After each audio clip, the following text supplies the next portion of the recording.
What is going on, ladies and gentlemen? Welcome back to Force Strategy Gaming. Happy Friday. Today we will be taking a look at a Zerg strategy. I forgot 2x speed. There we go.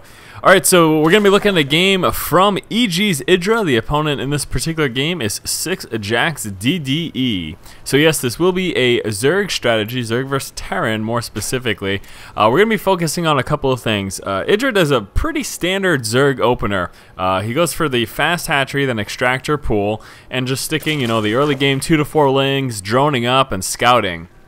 We're going to take a look at his decision making beyond that basic opener. We're also going to be taking a look at how he deals with harassment. He deals with Banshee harassment, and he deals with kind of a single Hellion poking, also drop harassment, and then also engaging a Marine tank focused build with Banelings, Speedlings, and Mutas. So yes, the composition of choice here for Idra is Speedling, Baneling, Muta, very strong, very mobile, and allows you to harass quite a bit effectively. So that's particularly what Idra does, and that's of course what we will be talking about as a result.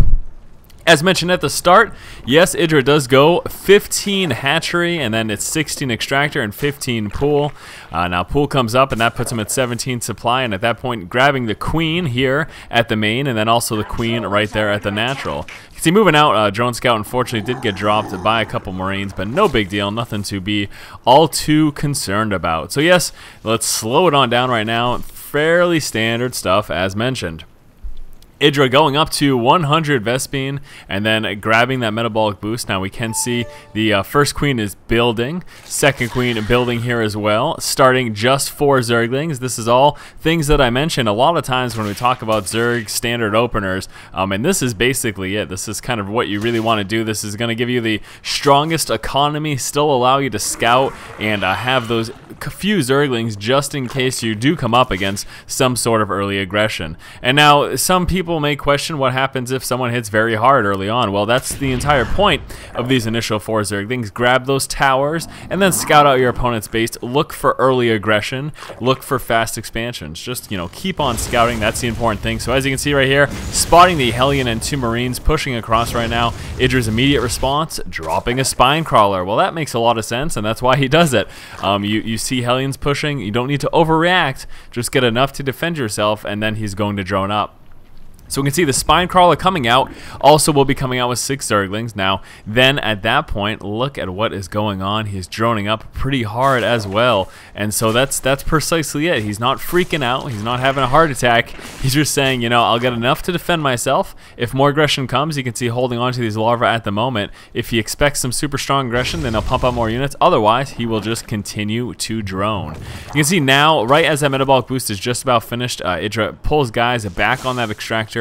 He is, of course, at this point getting ready to make that transition into the higher tech. The Lair will be coming right now. Time-wise, that's about 44 supplies when the Lair starts. Also, immediately after that, dropping these 2 additional extractors, and he will actually be getting his 4th extractor as well. Why is he getting a 4th one? Well, pretty much because he's going to be going Speedling, Baneling, Muta. At least that's his general idea. Now, something I do want to make note of is you can see there's really been no major commitments as of yet. He hasn't really made that decisive choice in terms of what he's going to be doing. And in fact, it won't be until after this scout that we see his firm decision. We can see moving on in, he's scouting the expansion, also checking the unit comp, and look at what he sees. He sees Marine tank, and that's obviously a pretty familiar Terran build as a Zerg player. So immediately, what does he do? He drops the Baneling Nest. Look at that. So seeing Marine tank, what will be strong against that? Speedling, Baneling, Muta does fairly well. So at that point, realizing that Marine tank is what he will be up against, dropping the Baneling Nest, and then once the Lair finishes, he will come out with that Spire.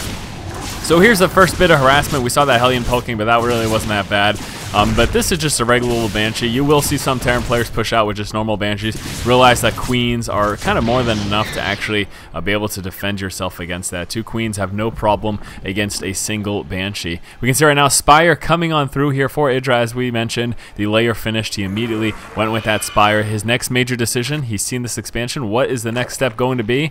Come on, students, tell me it's going to be an expansion himself. So we can see right now Idra moving out with his own expansion. Seeing a second base for the Terran player, the immediate response as a Zerg player should be, I need a third. And that is exactly what Idra does. Idra spotting that expansion after dealing with the queen, wiping the sweat off of his forehead, and moving right into the third base. So there you have it, precisely what you want to do.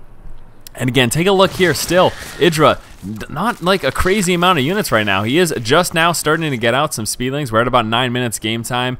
Given that expansion tier, we could start to see a push right now. And as such, Idra, in response, builds some Zerglings. And there you go, right as that happens. Right as we hit that mark, we do see 6 Jacks DDE pushing out with some drop harass here. The Medevac and these Marines. Stimpack, unfortunately for DDE, isn't finished, but that's obviously a good thing for Idra. So dealing with this, you don't want to chase him up and down on the high ground. If you just stick by the expansion as Idra's doing here, he can use the queen to hit that hit the Medevac, and then once the Marines actually drop, he'll just use the Speedlings and Banelings to take care of that. At the same time, while all of this is going on, he's obviously working on his upgrades. We can see the level 1 upgrade coming out with his Evolution Chamber as well. A level 1 upgrade for his Mutas. Just now starting those Mutas. As soon as that Spire pops, he started the level 1 upgrade and pumped out a ton. And now is the time that Idra can actually start doing something himself. You know, he's pretty much just been defending and scouting this entire time, but once these Mutas come into play, it's time to harass and it's time to be a huge pain in the butt. He will continue up scouting. We can see actually a two-prong drop here. A very nice play by DDE, but Idra, having that creep connection between these bases, was able to reinforce very quickly. Mutas will be used to snipe any of the Medevacs out of the sky. This Medevac obviously getting away, but look at Idra chasing him down right now with those Mutas. So yes, right up until this point, let me pause really quickly.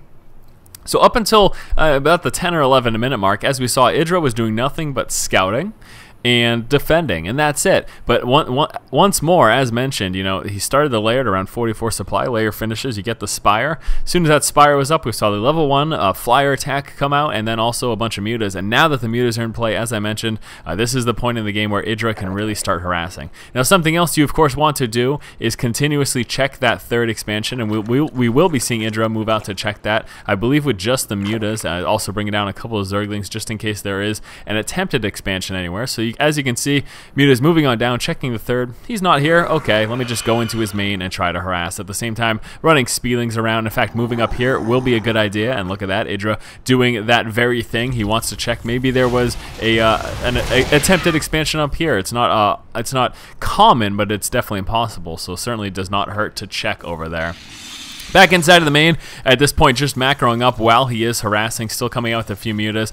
What you want to do at this point is kind of fly around, test the edges of the base. The whole goal of the Mutalist at this point in the game is to just harass a little bit. You don't have that giant death cloud, but maybe try to take out a supply depot on the edge, or try to take out a tech lab if you can get in there without walking over a bunch of Marines. You see this, you stay away. But if you can get in there and do any sort of damage, it'll be great. We can see right now even forcing that stim and then just pulling back. No big deal. Who cares, really? Idra dropping down his 4th now as well. This is a fairly comfortable time to do that at this point in the game. We're pushing up on the 13-minute mark. We'll be expecting a 3rd sometime soon. Now, something to keep in mind, though. Terran players could stay on 2 bases and go for a strong 2-base push. So even though we see Idra dropping this 4th, he does, of course, want to make sure that there's the 3rd coming. If there's not a 3rd coming, he'll know I need to stop droning up and I need to focus on my army at this point in the game. So is moving across. We'll be trying to check that. As we can see, trying to drop that tech lab. We do have to deal with that Thor, so pushing back and then just checking the expansion on the way out. So right now, knowing the fact that there is no 3rd, and let's just confirm that, hit everyone vision. So knowing the fact that there is no 3rd, at this point, Idra's like, okay, a push is coming. So what we'll see him do is, you can see, rallying up a ton of units right now, and then preparing for the inevitable push. If you're getting up close to 13 minutes and there is not a 3rd base from your Terran opponent, then this is what you should expect to see. A large 2-base push, and now this all becomes about unit engagement. And it becomes about your ability to actually deal with those tanks and try to spread out your units. We can see basically two control groups, if you will, units spread out into 2 different angles, because being able to hit from multiple directions will help you deal with that tank fire a little bit easier. So here comes the engagement right now. We'll see those Speedlings and Banelings trying to swoop up on the tanks. Obviously, Banelings' primary target will be those Marines. Now, 6 Jack DDE did do a great job. Something else I want to take a look at, though. we can see, let's see how those mutas engage with those speedlings and banelings. Let's take a look at this right here. So you can see magic boxing right over, and then just going to stop right above those Thors. That is the best way to actually do it. And then as soon as you get anywhere near the vicinity of those Marines, it's time to pull back home. So your question may be, well, what if his Marines were protecting those tanks and Thors? The idea, is, of course, is that in sending in those banelings first, that forces the Marines to pull back, and that allows your mutas to safely take care of any of those Thors and tanks. So we will be seeing a second engagement here, and again, same mentality, pushing in first with these speedlings and banelings, forcing those Marines to split up, and then since they're not in one large group, you can safely move in with your mutas and take them out much easier. And very nice engagement that we just saw there from Idra. Idra at this point will be moving out for a counterattack, and at this point, this is where he pretty much has won the game.